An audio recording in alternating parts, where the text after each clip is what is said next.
Welcome to Kaizen Time, part of the Blood, Sweat, and Business podcast, where we provide constant improvement to businesses through timely, actionable financial solutions. Do you want answers to your financial questions? Email us at bsp@kaizencpas.com. I'm your host, Mark Valesky. Now let's get started. Welcome back to another episode of Kaizen Time. I'm joined here by Eric Jorn, a partner here at the firm. What's going on, Eric? Midst of planning season, we're helping, working with our business owners and hopefully finding ways for them to get a little bit more out of their business. So would you say that you're helping them manage their labor? Absolutely. I think that's definitely one of the components of planning that we're doing right now. And how do you plan labor? Yeah. So Would you say you use a matrix? For the automotive repair industry, a labor matrix, everybody knows about parts pricing matrices. Well, they should. I'm about to say they should. The bar number one, a parts pricing matrix. You need to have that in your shop. If you don't have that, that's step one. Go do that first.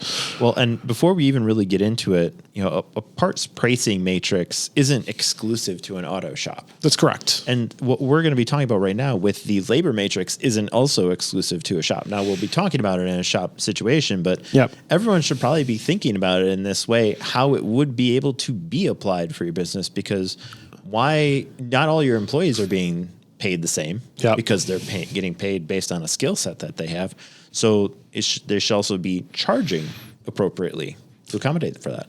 Yep. And there's a few different ways. We're going to use the automotive shop setting because this is where it's commonly implemented, and I think shop owners can easily implement it. But, and that's one thing we learned about working with small business owners. Their needs very similar. I mean, I draw parallels to the restaurant industry from the automotive repair industry all the time, right? We're measuring. And you really wouldn't think that because they are not very similar industries. They feel very different, yes. But at the end of the day, the way that you measure a lot of success criteria in that business is very much the same as you would in an automotive repair shop. So automotive repair shop sells parts on margin and labor on margin. Mm-hmm. So we do a parts pricing matrix depending on the cost of the part. Lower the cost of the part, the higher the markup is. The higher the cost of the part, the lower the markup is. It's something that creates a set expectation on what we're going to charge for a part, and uses a formula to try to keep it as economical as possible, because we don't want to have to make a decision on every single thing. And the shops that just double the price on everything, well, you're never going to get a 50% or greater gross profit on that, because you're not marking up a $3,000 engine by 50%. I was about to say that is not happening. That does not happen. Oh, and the clients are savvy enough to be able to shop around and see that's not going to happen. Yep. So now labor matrix. Why would we have labor matrices? Well, there's two purposes. So one matrix you might have is differences of repairs, right? You might have different labor rates for different types of work you're doing, right? You might have a different labor rate for domestic, Euro, Asian, diagnostic, diesel, various different things like that, depending on the skill set of the technician that needs to perform that service. That's one. That's pretty simple. It makes sense that you would have different rates for different things like that. Just like a law office would have a different rate for their paralegal, the criminal, staff attorney, civil. And exactly. In criminal civil cases, trust and will work, those all require different levels of skill, and different people can handle them. But let's talk about labor matrices that are based on the time spent for the repair. You'd think that by default that's already taken into account, right? It's just the amount of time. Yeah. However, we do an engine, right? We do a $3,000 engine, and that's going to take the technician, say, 20 hours to do. Yep. So what that causes is an opportunity cost to my repair shop. First, our $3,000 engine has a much lower markup than, say, my $50 part. Mm-hmm. And it also ties up my technician for a much longer period of time. Mm-hmm. Whereas if he did 20 1-hour repairs with $50 parts, we would have much more gross profit off those 20 repairs than we would do off of that one engine job.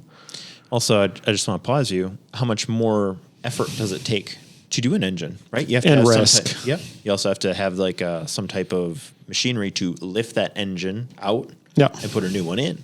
Yep. Most likely you'll need more tools, more equipment to execute that kind of repair. So we've established the need of why we need to have a labor matrix, right? You're leaving money on the table, essentially. We need to find a way to account for these larger jobs and the opportunity costs that they create. Because guess what? I still want to keep my customer if they need an engine replacement on their vehicle. At this point, I have a feeling that if my engine goes out in my car, I'm probably just not going to get it replaced. So what does a labor matrix look like? So depending on the length of the repair. So we might have a 0 to 2 hours, a 2 to 5 hours, a 5 to 10 hours, a 10 plus category, depending on which one of those book times that we have. So meaning we look up the labor guide. The labor guide tells us how long that repair should take.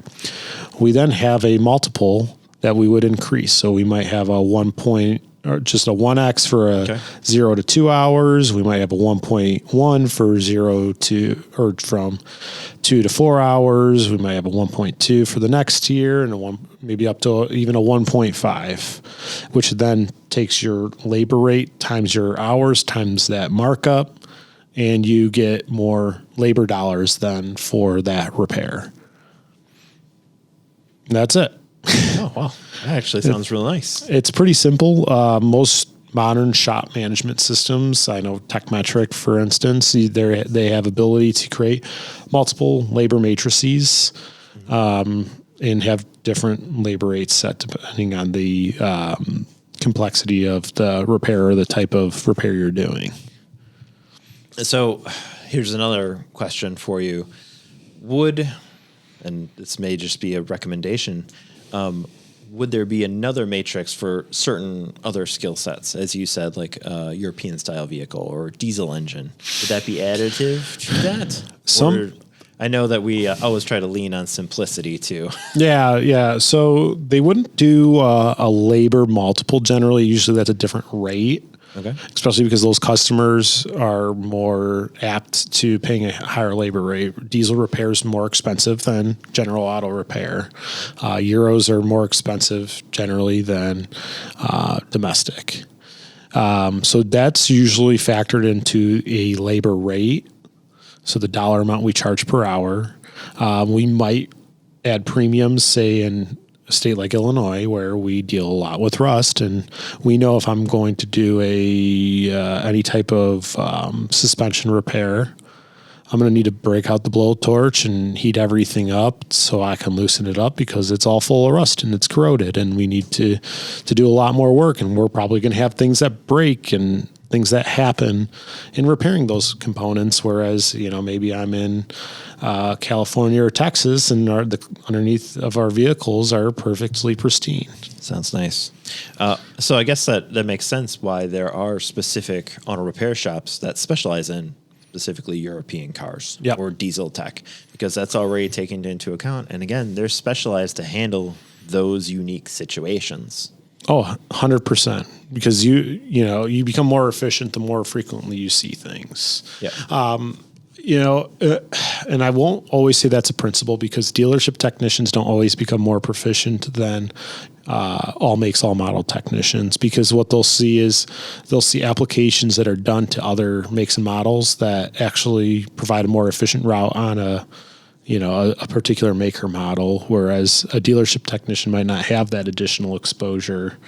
Okay. So they get too siloed. So there's benefits. Generally, there are some benefits, right? When I was a service writer, we worked through the unintended acceleration period for Toyota, where they recalled all their vehicles essentially through a few model years. I mean, those guys were doing the pedal shaving and the reflash of the ECM. They'd pay an hour and a half, and they'd get it done in about 15, 20 minutes. Actually, to the point where we sent some guys out to Hertz lots, and they booked just absolutely insane hours just going and doing the rinse and repeat. But it's unlikely that you're going to be But that's not every day. That's not the every market. year. That's not the reality. Chances are you're going to see a lot of different things all the time. And that's why these different labor matrices provided a little bit of additional benefit and help recover some of that opportunity cost that's lost when you do a larger job that either has opportunity for gremlins, meaning I'm into this repair, there's more work than we originally scoped out. It's hard for us to go back to the customer and ask for more labor. So that's one portion of it. And then obviously the other portion is opportunity cost on the gross profit that you lose on a higher priced part. Makes sense. Anything else you want to go over with this labor matrix? No, I think it's a hard concept to grasp, but it's a very simple execution. So I think every shop owner should be toying around in their shop management system, talking to their shop coach, or calling up their accountant to see if they can help them develop a labor matrix. So step 1, pricing matrix. Yeah. And step 2, labor matrix. And if and like you said, if you need any help creating a labor matrix, they should talk to a coach or their accountant. Okay. Yep. Perfect. Thanks, Eric. Anytime. Take it easy. You've been listening to Kaizen Time, part of the Blood, Sweat, and Business podcast. If you like what you heard, subscribe and leave a 5-star review. This podcast has been brought to you by Kaizen CPAs Plus Advisors, providing advisory and accounting services to help you grow your business. Learn more at kaizencpas.com or email us at bsb@kaizencpas.com.